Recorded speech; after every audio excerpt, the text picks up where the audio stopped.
Hey, welcome to Fresh Air at 5, episode 77. It's been a short, long week, as you'll see in a moment, because I skipped Monday. But today ended up with a great walk in the woods above where I usually walk. My wife and I, we went for a walk in the forest this morning up to see some cliffs. It was beautiful. You'll see some of that actually on the daily. Well, if you watch the daily from Friday. And without further ado, let's get into this. Some good content that I listened to this week. Hope you're inspired. Hope you're having a great day. And without further ado, here we go. I'm Andrew Murata, host of the Education, Leadership, and Beyond podcast, a part of the Education Podcast Network, just like the show you are listening to now. Shows on the network are individually owned and opinions expressed may not reflect others. Find other interesting education podcasts at edupodcastnetwork.com.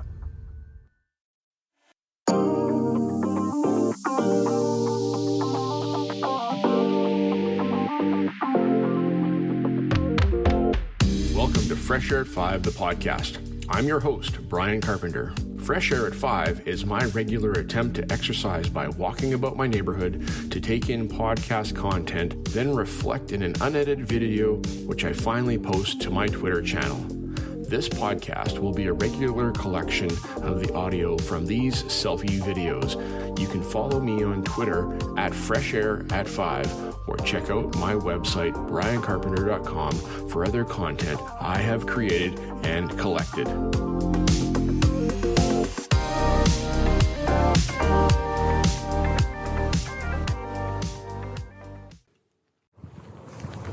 Hey, PLN.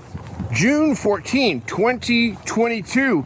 Welcome to Tuesday. Yes, you're like, Carpenter, where were you yesterday? Yesterday I woke up, I had a sore ankle. I did something to my ankle on Sunday, and I could hardly walk when I woke up in the morning, so I just didn't go for a walk, didn't listen to a podcast, didn't record. And also, you know what? JuneBusy smacked me right in the forehead yesterday morning. We are in the middle of a couple of transitions, and year-end and grad. Our learning management system's changing to D2L from Moodle. We are transitioning out in my district from Google into Microsoft for education. And we got year-end, all kinds of stuff, marking, all that goes along with the year end and a couple of big transitions like this. So JuneBusy hit me smack in the forehead. So I didn't go for my walk. I should have. I needed it yesterday, but by the time yesterday evening rolled around, things had calmed down and I'd gotten my space under control.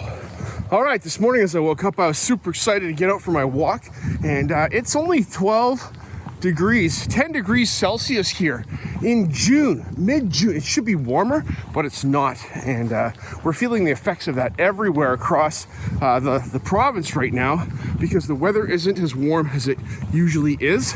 Good thing for, spring runoff, but I don't know, I like warm. So yes, it's not raining.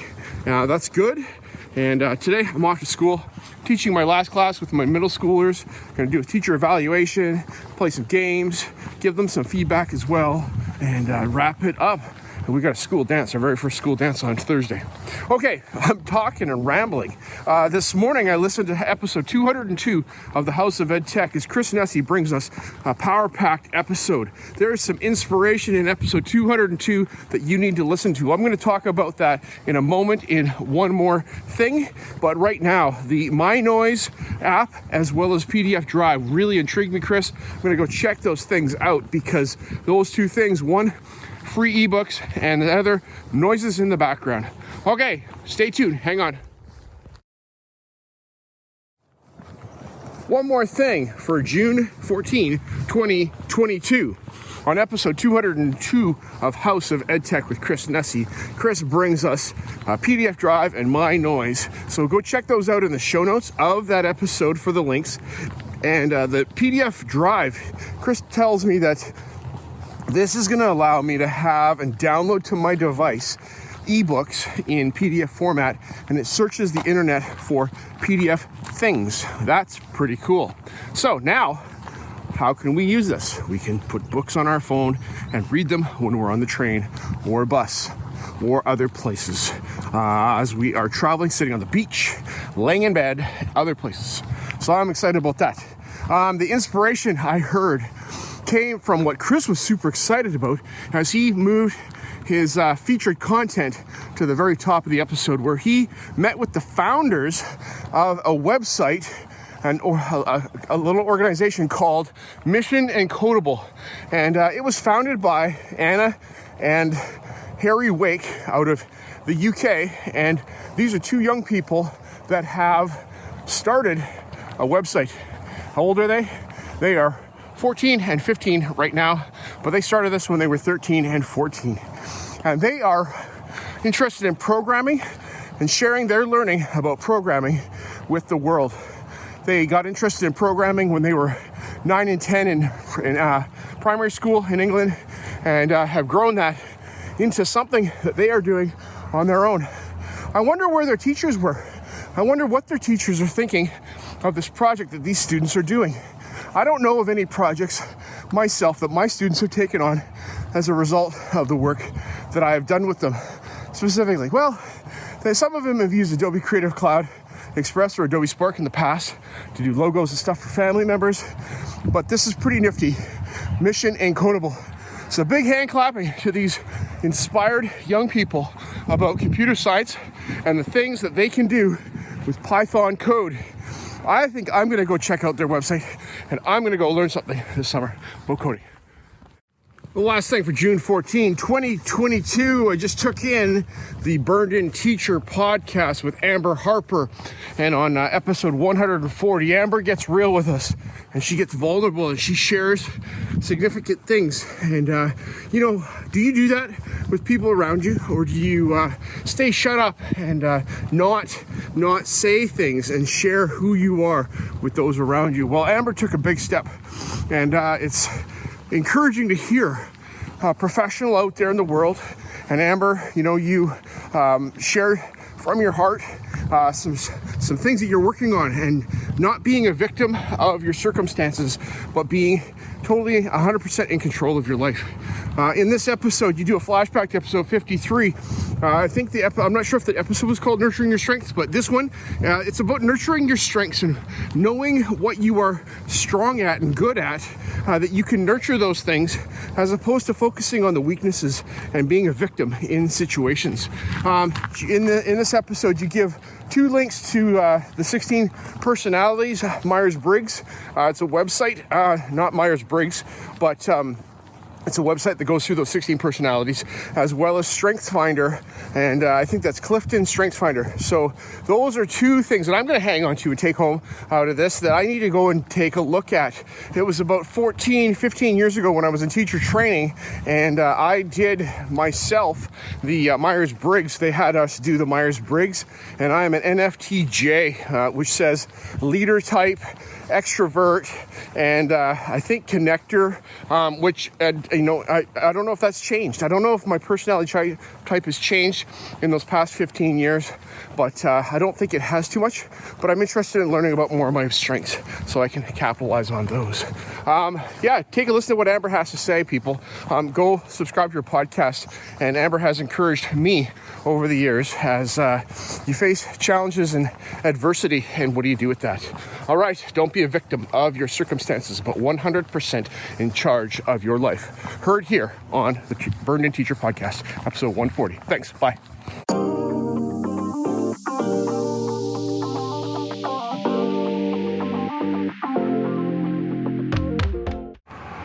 Hey, PLN Wednesday, June 15th, 2022. It's Wednesday, middle of the week. We got our K to 8 students coming in today for their very last day of school, and yearbook's gonna hand it out. It's donut day. Got all kinds of fun activities going on, and there's a bittersweetness at the end of the year as we have worked with these students for so long, and then it stops. And so a bit of tension in that going on for me. This morning as I'm out walking, I listened to episode 112 of the Che and Pav show as Che and Pav sit down and talk about restorative circles and about relationships in our classrooms and how do we navigate challenges and conflicts in our classroom space with students about things and behaviors and, in a context of a community, and how do we work on that with the students. We can stand up at the front and talk about the need for everybody to do something, or specifically a few of you to do something, and so the whole group is hearing that. But like Che, you said, that comes from a position of power. And you as the teacher have that power in that relationship. And how do we navigate that?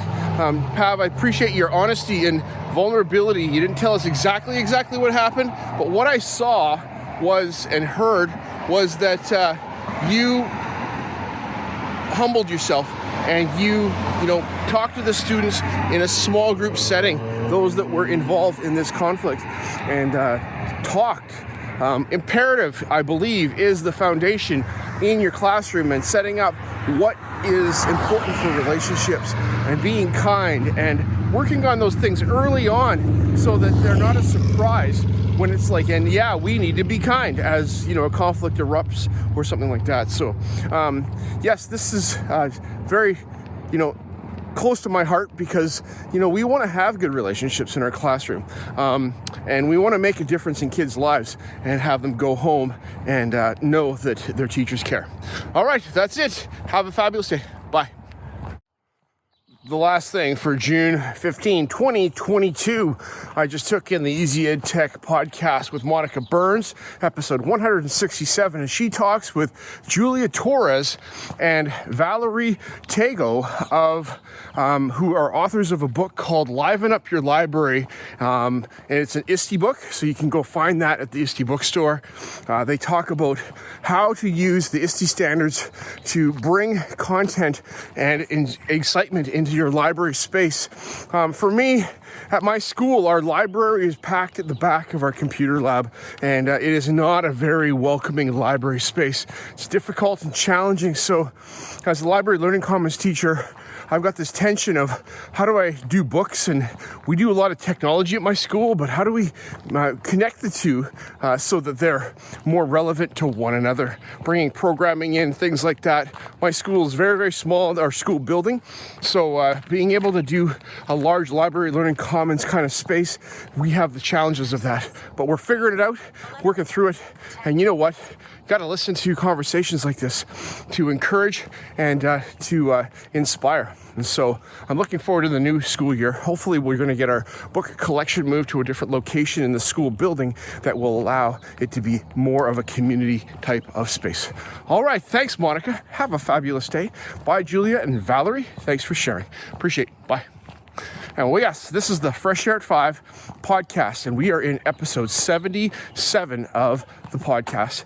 You can catch the rest of this podcast of this week on Fresh Air at 5 on all your podcatchers, and it will be dropping on Friday or Saturday morning. We'll see. Thanks. Have a good day. Bye.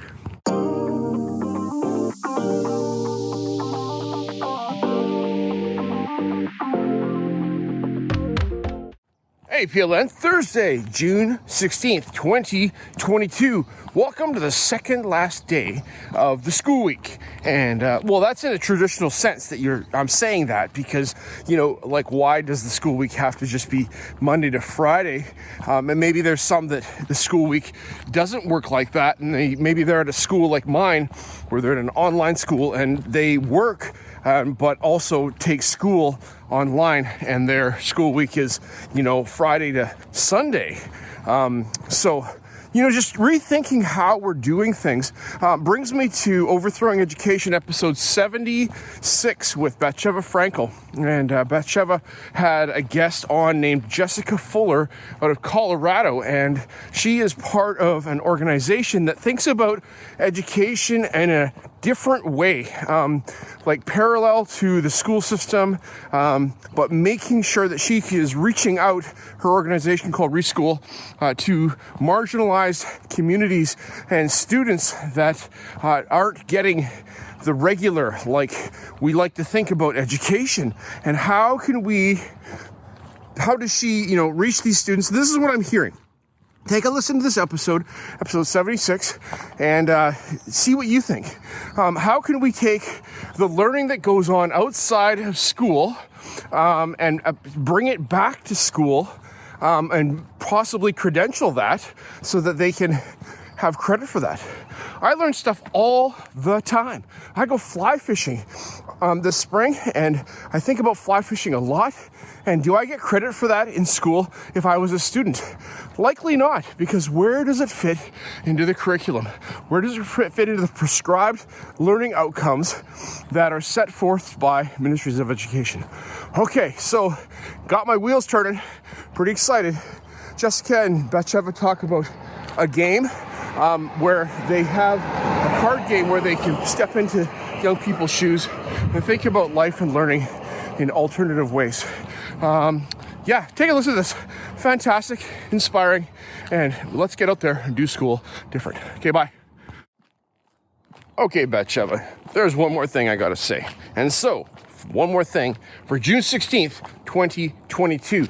Continuing my thoughts as I'm walking along after I recorded that last segment about episode 76 of Overthrowing Education with Batsheva Frankel and guest Jessica Fuller, that talks about rethinking and using game-based learning to prompt learning, and not just for the sake of leveling up and doing those kinds of things, but how can we use play and learning in our school spaces to use play as learning and as ways of assessing and solving problems.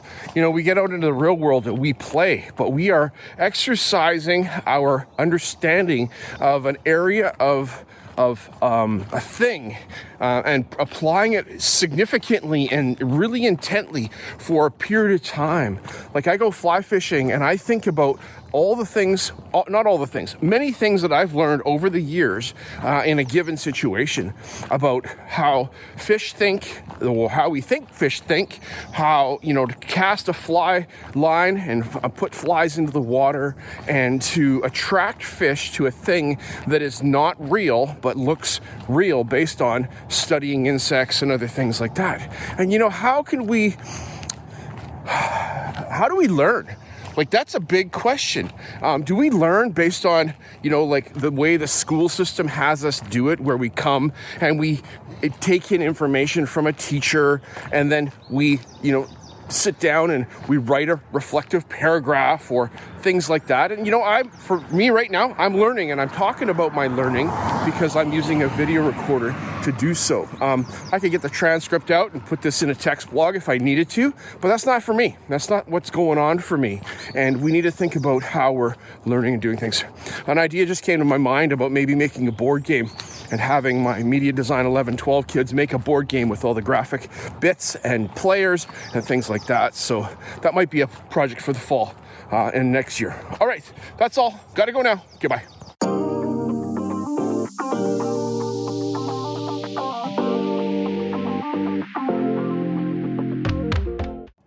Hey, morning PLN. It's Friday, June 17, 2022. Look at this. This is not the regular Fresh Air at 5 that you've become accustomed to. I usually walk just down the hill on the road, and this morning this is my wife. Say hi. Hi, wife. This is Wendy. Hi, guys. Hi. So she's like, come hiking with me. So we got up early at just before 5, and we're up on the Ledgeview Trail above where I typically walk. And so there's cliffs up here, and yeah, lots of green, and it's just so spectacular. There's no podcast listening to going on this morning because I'm hanging out with my wife, but I thought I'd share this with you, and I'll get some more views in here as we go along of some of the beautifulness of this forest. All right, I hope you had a great week. I have had a good week. As you heard at the top, it was a full and rich week, and it still is. A lot of things going on. We had our grade 9 dance, our year-end dance yesterday. First ever at my school, and I thought it was gonna be super awkward, and but the kids, they just had a great time. Music, photo booth, pizza, yearbooks came out, and they were all signing yearbooks. It was super fantastic. So, all right, more views to come, and have yourself a fabulous Friday. Okay, bye-bye.